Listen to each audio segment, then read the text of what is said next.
This happened about 7 years ago, ironically on Halloween night. It was pretty late, close to midnight, so all the kids in the neighborhood had already gone home. Even our neighbors across the way had stopped playing their corny Halloween tape. You know, the ones with the creaking door sounds and witch cackling. It was just me and my cousin Q, sitting in the living room. Now, my other cousin, who was about 4 years old, had left her doll laying on the floor, face down. It was one of those baby alive dolls or something like that. The ones with the moving eyelids. Q had issues with that doll the moment it was bought. She hated it and said it was creepy. In fact, she often threw it down the basement stairs. I had no problems with it, and so it stayed on the floor so my little cousin could pick it up in the morning. It was very quiet for about half an hour, until I heard a loud, rasping, shuffling noise that seemed to be coming from outside. It sounded like an older man right outside our window. I turned to Q, who looked back at me. "Did you hear that?" "It's probably the neighbor's tape again," she said. She went back to typing on her computer.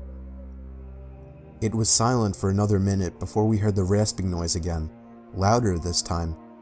It sounded like the man was trying to say something. I got up from the couch and peeked out the window. Absolutely no one out there, not even in the street. Our neighbor's house was dark. It was as still as any night in our quiet neighborhood. "There's no one out there," I said, looking back to Q. She didn't say anything. I was kind of getting freaked out. Another minute passed, and this time there was whispering, but loud whispering. I remember it sounded like a kid and a woman. Q finally looked up from her computer. "It's that doll," she said. Of course she thought it was. She was very superstitious. I gave her a skeptic look. Let me say this, I don't believe in the paranormal. I leant down and picked up the doll. It was fine. Her eyes were closed. I forgot to say that it had a voice box thing in it, but it didn't have any batteries. I put it back down. "No, it's not. Just leave it alone," I told her. It was silent again. I went back to my seat on the couch. The rasping started again, and I heard the man say something garbled, followed by wheezing. I jumped up from the couch. I was going to see if it was coming from the backyard. Just as I started walking, I noticed that the doll had moved a little. I picked it up again and turned it over. Its eyes were open, and it was heavier than before. I dropped it, and Q threw it down the basement again. I still have no idea what to think. Q denies it ever happened, and my little cousin never asked about her doll after that. I saw the doll only one time after that, on the top basement step laying on its side. This time, I pushed it down the steps.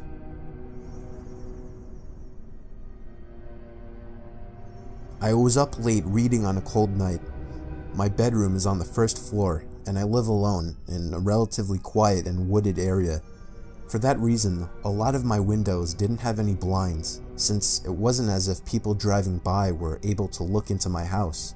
Plus, I like waking up to the sunlight shining in my bedroom. But this one night made me regret never getting blinds in the bedroom. After finally shutting my reading lamp to get some shut-eye, I had a good 2 minutes of silence before I heard the sound of something hitting the window.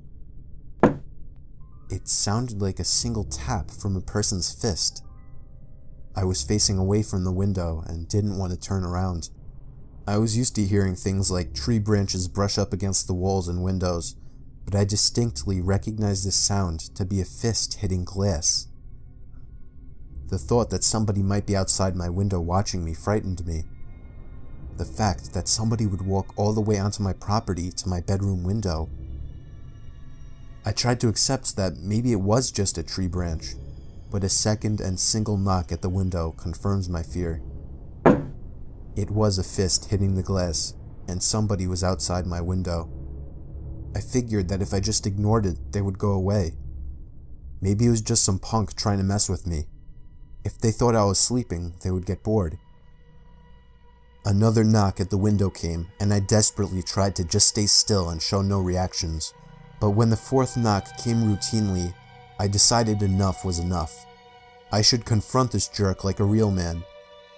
I turned to the window, and just barely caught a glimpse of a black shadow quickly moving under the window. For some reason, actually seeing something at the window killed any courage I had, and I ran to the kitchen phone and called the police. They said they would have an officer over in 10 minutes. When I hung up, I saw something in the corner of my eye. I turned my head and saw somebody standing outside my kitchen window, surely looking at me. Only for a second though, because as soon as I noticed, he took off. Somebody was watching me through all the windows. Then I received a disturbing phone call. It was my neighbor, who also happens to be my best friend. He happened to notice through his window that 3 people dressed in black walked onto my property earlier, one of them with a sharp, shiny object in his hand. This only made me panic even more. I ran upstairs where I knew I couldn't be watched and hid in the bathroom. I heard constant single knocks at the front door downstairs.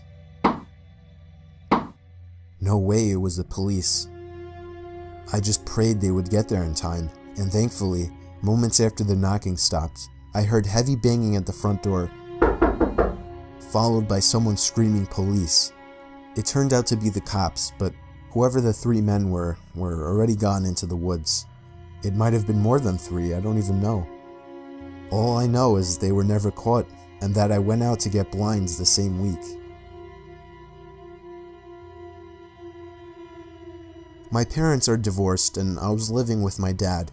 I'm an only child, so the only time I was around kids my own age was when I was out making friends with kids on the block.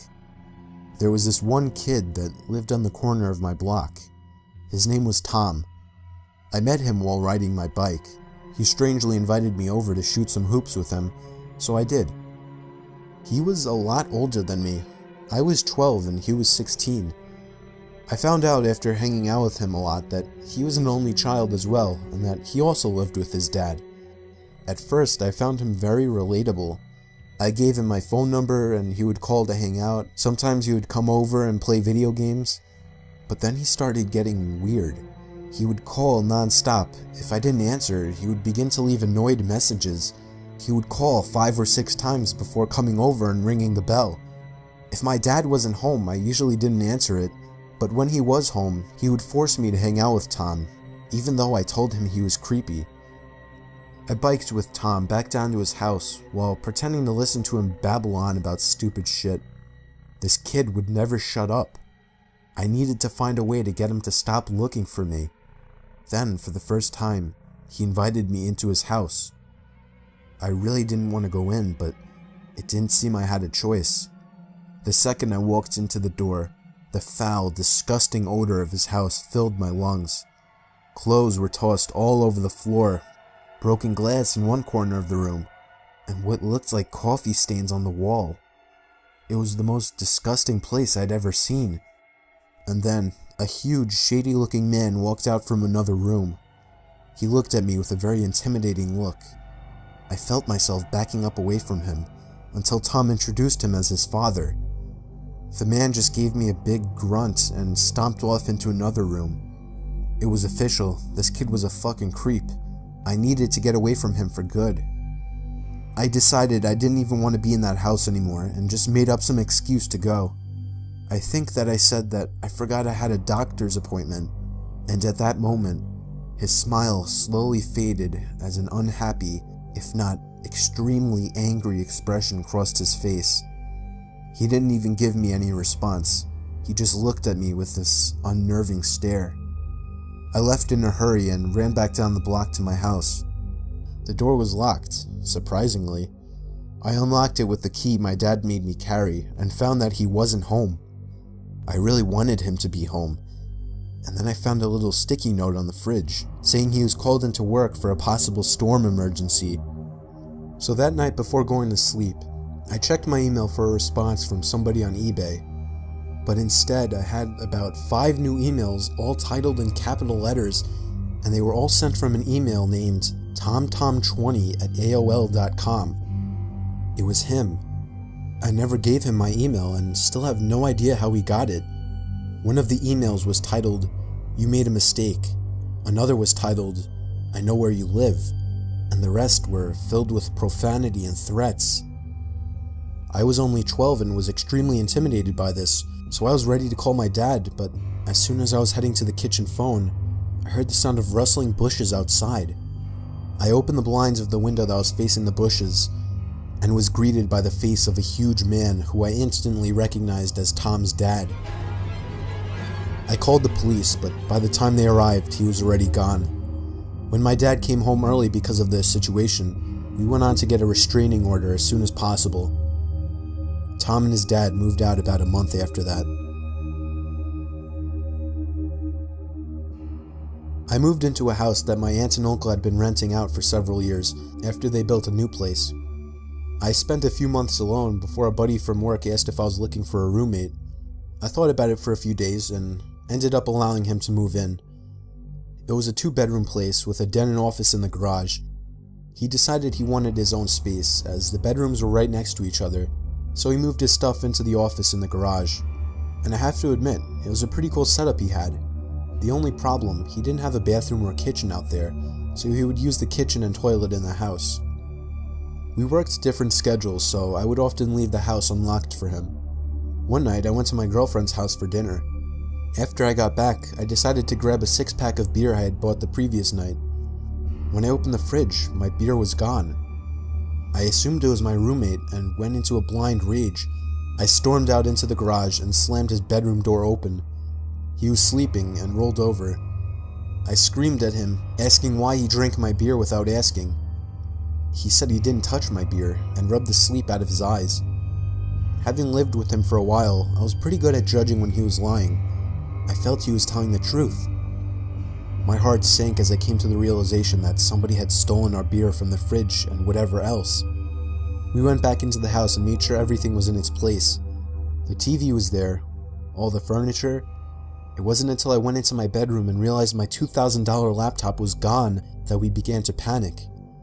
My buddy called the cops and we searched high and low for the beer and laptop, thinking I might have misplaced them. We soon gave up and began to search the yard for whoever had done this. We didn't live alone in this house though. There was a room that had been built on several years after the house was built. My aunt's dying mother spent her last couple of years living there, as it was easy for my aunt and uncle to care for her during her sickness. When she died, they began to rent the room out to a strange woman, before eventually moving out themselves and renting the rest of the house out. The woman remained there until we moved in, and my aunt and uncle had their concerns with her. They believed she was a drug addict, which became evident to us during our stay there. She behaved erratically, and we would hear strange noises from her end of the house all hours of the night. Her brother moved in several months after we did, which was strange because her place was a 1-bedroom suite. We figured he just slept on the couch or something. He was even weirder than her though. He wouldn't acknowledge me when I pulled up into the driveway while he was sitting having a smoke. Trying to make conversation with the guy was pointless. He basically just stared through your soul. One night he even asked my roommate if he could score him drugs. That night during our search for the burglar, we went out to the garage door, only to find bare footprints in the snow. The footprints led from their suite door to our garage door. We put 2 and 2 together and began banging on their door. We said we knew it was him and he better answer the door. Someone inside lifted the curtain and made eye contact with me, which to this day still gives me chills. The cops showed up and took down all our information. They scoured the house and found nothing and no one. We showed them the footprints and explained that the people living in the suite were drug addicts. We gave the officers their names. They ran their names in their cruiser and came back to inform us that the man had a warrant in another province and was convicted of breaking and entering several years back. The cops knocked on their door for several minutes and identified themselves as police officers to no avail. They informed us that because the warrant was from out of province, and technically the man hadn't committed a crime, there was nothing they could do about it. The cops left and it was 1 a.m., so my roommate and I went to bed. The door that connects the 2 weirdos' suite and my part of the house can only be locked from their side of the door. I completely forgot about this before falling asleep. During the night, I heard footsteps outside my door and a few loud bangs. My doorknob began to shake violently. I was barely awake and brushed it off as my roommate. Luckily, I always lock my bedroom door at night. The next morning, I asked my roommate what was so important at 3 a.m. that he would need to try and get in my room. He told me he slept through the night and hadn't even got up to go to the bathroom. My heart sank. I told him what had happened during the night. I have never been more glad that I locked my door at night, due to some silly childhood fear that I've held onto into adulthood. To this day, I wonder what would have happened if I left my bedroom door open and that man got into my room. Needless to say, me and my buddy moved out of that place a few weeks later.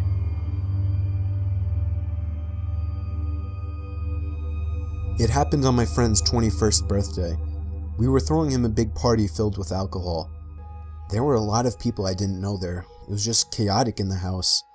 There were probably 100 people. But even in all the chaos, I noticed one shady character that stood out. There was an older man sitting in the corner of the room, just kind of watching everybody drinking and dancing. I didn't think much about it at first, assuming it was someone's dad or uncle or something. But as the night died down, and more than half of the guests had already left, the man was still there by himself in the corner. At that point, I asked one of my friends who that guy was, and he said he had no idea. We decided to wait until most of the guests had left, figuring maybe he would too. And when the last of the guests were gone, we went back into the living room, and surely enough, he was gone. I felt relieved immediately, even though it wasn't even my house. That man just seemed so out of place, and it was downright creepy. Me and a couple of other friends slept over that night. I slept on the couch in the den. Falling asleep was easy with all the alcohol running through my veins, but staying asleep was a problem. I woke up in the middle of the night, feeling insanely thirsty and having to go to the bathroom. I first went to the bathroom since it was closer, and then went up to the kitchen and got a glass of water. When I went back down to the den and laid back down on the couch, I noticed that the sliding door to the coat closet across from the couch had been slightly slid open. It was too dark to see anything else though, like anything inside of it. I felt a chill run down my spine as I remembered the creepy man sitting in the corner. The idea of that man hiding in the closet immediately popped into mind. I continued to lay still, under the assumption that he was watching me through the open door of the closet. I began to plan my escape. I could jump over the other couch and land right next to the stairway upstairs to the living room, but I just had to gather up the courage to do it. Then I saw the closet door slide open a little more, and that's when I got the courage to run for it. I jumped over the couch and ran up the stairs. I could hear the closet door fully slide open and somebody running after me. I screamed at my friends who were on the couches to wake up. All three of my friends that were in the living room woke up and looked at me as if I were crazy. I knew that we now outnumbered him 4-1, so I looked at the stairs and waited, but he never came up. My friends demanded an explanation, so I told them that the creepy man from earlier was hiding in the coat closet, and he almost chased me up the stairs. Just then, we heard the back door from down in the den open up, and we all looked at each other. We called the cops, but the man was never found. He simply left through the back door. When I was going to college in North Carolina, I started working at a local TJ Maxx store for some extra cash. Since I was in class during the day, I usually worked the later shifts. One night I was walking to my car. I think it was about 11 or 11:30. As a safety protocol, all of the employees left together and the security guard would watch from the sidewalk to make sure we all got to our cars all right. I was approaching my car when I heard a car pull up behind me. I turned around and there was a woman with her teenage daughter in the passenger seat. She rolled the window down and started giving me a story about how they just came into town to visit family and that they're out of gas and have no money, and then asked if they could borrow a few dollars. I told them the truth, which was that I had no cash on me. I never carry cash. So she just looked at me and asked very hurriedly if I would get into the car with them, go to the gas station, and buy them about $10 worth of gas.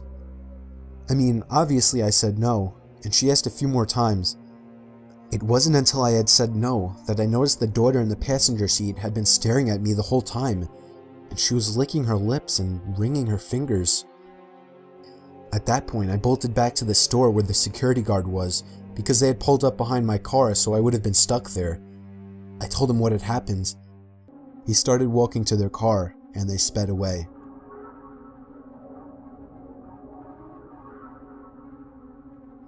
Working the night shift always sucked. I work in an office building and would constantly do the night shifts since it was the only time it would work out for me. I was just about always the only person on the floor I worked on, possibly in the whole building. There would always be a kind of eerie feeling to being in such a big building with most of the lights out and absolutely no one around. But on the upside, it was peaceful and less stressful, and I was able to get a lot of work done. There was this one night though. It was a Friday night, around 2 in the morning. I was typing away on my keyboard when I heard a noise from outside my cubicle. It sounded like just a random crack from the walls or something. It's unusual in this building, but I didn't get too concerned about it. I resumed typing away and was once again interrupted by a sound. This time, the sound of a computer starting up. It caught me off guard. I was sure nobody else was working the night shift. I stood up on my chair to get a view over the cubicle walls. The glare of a computer screen in the dark was visible in a cubicle on the opposite side of the room. Then I did something stupid, something I regret. I asked if there was anybody there in a yell, hoping to get an answer from a fellow employee. But instead, I saw the glaring light of the computer monitor across the room turn off, and there was once again nothing but darkness on that side of the room. I started getting nervous. I turned off the lamp and computer screen so that I wouldn't give away my position to whoever that was. I crouched down and tiptoed out across to a nearby cubicle. There was just utter silence. I sat waiting for something to happen for God knows how long, but I eventually decided the coast was clear.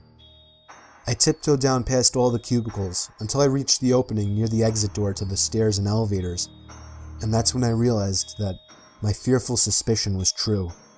There was a man crouched down behind a plant in the corner of the room, dressed in all black. I felt my heart sink as I noticed him, but it didn't seem like he knew that I noticed him. I turned back to the stairway door. There was no way I was going to wait for the elevator and take a chance. I casually opened the door and closed it behind me, proceeding to walk down the stairs. After making it down about 2 flights of stairs, I heard the door above me push open aggressively, followed by manic echoing footsteps coming fast down the stairs. I raced down the stairs, running as fast as I could, all while the footsteps above me were getting louder. I finally made it to the first floor, raced through the lobby, and out the front door. Whoever was in there didn't follow me. I immediately called the cops, along with one of my bosses. My boss said no one was scheduled to work except for me. The cops scanned the place from top to bottom. There was no one in there. I couldn't help them out with any description other than he was wearing all black. I did continue to do the night shift for about a week after that, with my boss allowing me to lock all possible entrances to the floor, including the elevators. But I still wasn't comfortable with it, so ever since, I've been doing the day shifts.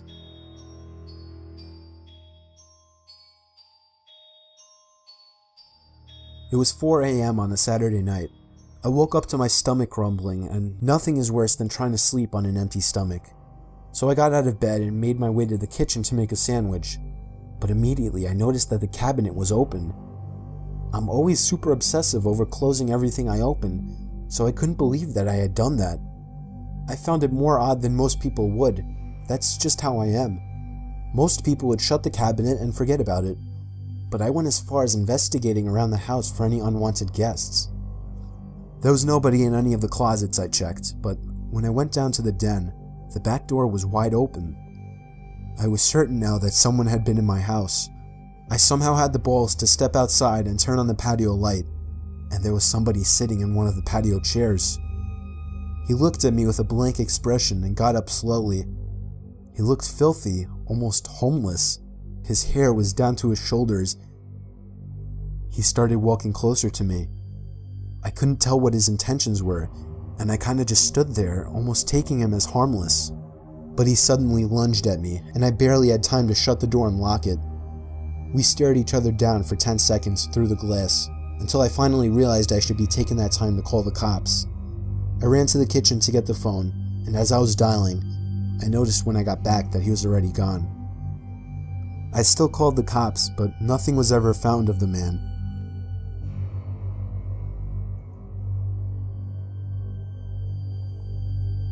This is a very weird story that took place a few months ago.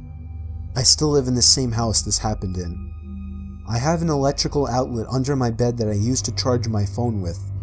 I leave my phone up on the ledge above my bed every night, usually using it as an alarm. However, something strange started happening on a Monday night in February. I woke up to my alarm clock blasting. Only it was still dark out. I looked at my actual alarm clock sitting on my desk. It was 4 in the morning. I wasn't sure if I'd accidentally set a new alarm. The alarm was titled Down. I unset it and went back to sleep, not overthinking it. The next night, I woke up again to the sound of my phone's alarm clock blasting. I saw that the time was 3 in the morning, and the alarm clock title was set to Beneath. No way had I set that alarm. I would remember something like that. I figured my brother was playing a joke on me somehow. The next morning, I told my dad to tell him to stop messing with my alarm clock, that it's interrupting my actual sleep on school nights. But he swore on his life that he had never touched it, and I kinda believed him. That night, I put a password on my phone and wrote it on a sticky note just for safekeeping. I hid the sticky note on the wall behind my bed and made sure no extra alarms were set. The only one was set for 8 a.m. I fell asleep, but once again, I woke up to the blasting alarm clock in total darkness. 2 a.m. The alarm was titled The. I was a little freaked out now. Something was really wrong with my phone. I was sure someone was hacking into it. The next day I left it off for the whole day in hopes that whoever was messing with it would forget about it. And that night I used my actual alarm clock on my desk as an alarm instead. I set it to 8 a.m. and went to sleep, but when I woke up, there was once again no sunlight. My alarm clock was off, so I couldn't see the time. It was my phone. It had been moved to the ledge, but the alarm clock sound wasn't the usual marimba. It was some kind of distorted screaming sound.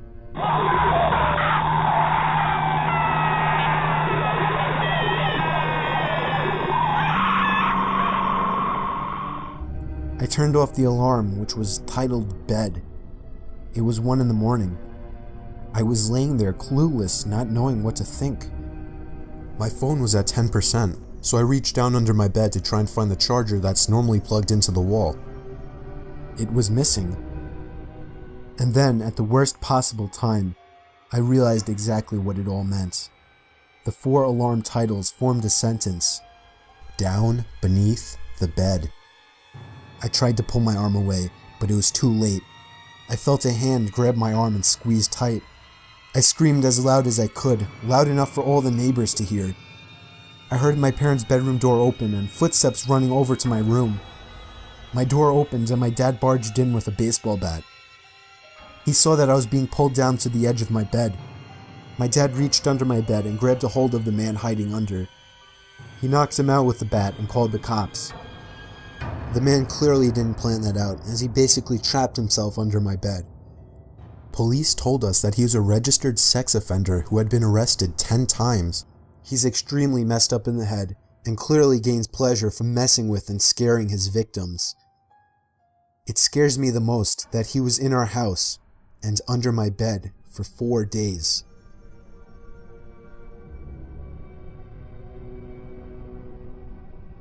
The most horrifying experience that ever happened to me didn't even directly happen to me. I have a friend that I'll call Ty. We would hang out or at least text every day, but there was this one day that he didn't respond to any of my texts or calls. I went over to his house, which was a block away, to see if he was alright. I knocked and rang, but he didn't answer, which was weird because his car was there. I got the feeling he wanted to be left alone. But late that night, I got a FaceTime request from an unknown number. I cautiously answered it with the camera aimed away from my face. A face popped up on the screen, and it was Ty. I felt so relieved and showed my face. When I got a little better look at his face, I noticed he looked different. Like, a lot more tired and, I don't know, paranoid, I guess. And he was also in an unfamiliar room. I asked him where he was and why he wasn't answering, to which he responded that he was fine and he was at home. I asked him whose phone he was using, and he just took a long pause before answering. He just blankly stared at the camera until finally answering that he was using his uncle's phone. That was really weird, but before I could question him further, he all of a sudden demands that I lend him $10,000 and that he'll pay me back. I can't help but laugh at this until I see that he's serious. More than just serious. His facial expression filled with what looked like worry.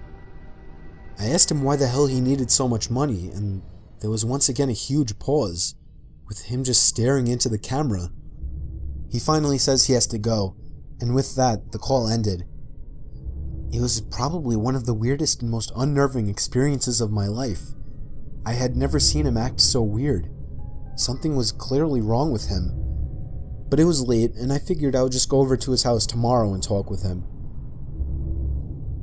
The next day, first thing in the morning, I went straight over to his house and rang the doorbell about 10 times. He didn't answer. I eventually gave it up as a lost cause. If he wanted to act sketchy, that was his problem. But late that night, around the same time, I received another FaceTime call from another unknown number. I answered it, and it was again Ty. But this time, he looked like shit. His hair was a mess. He had a cut on his forehead. He had bags under his eyes. I didn't understand what the hell was wrong with him. He wouldn't tell me anything. He just kept demanding $10,000 to be paid to some random address, to which I kept telling him no. And then he said something that still haunts me. He said in a shaky, nervous voice, "Come on, don't point a gun at my back."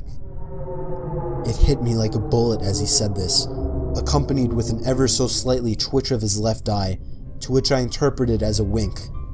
But then, the call ended abruptly, and I can only imagine what was going to happen to him. By some miracle, I remembered the address and sent the cops there right away. It was an old abandoned house on a basically deserted block miles away from my house. They found Ty in the basement, beaten senseless and barely alive, but they got to him just in time. The sicko that did this to him was already long gone. Ty doesn't like to talk about it, but the most he told me was that he was walking home before everything went black, and he woke up in a dark basement.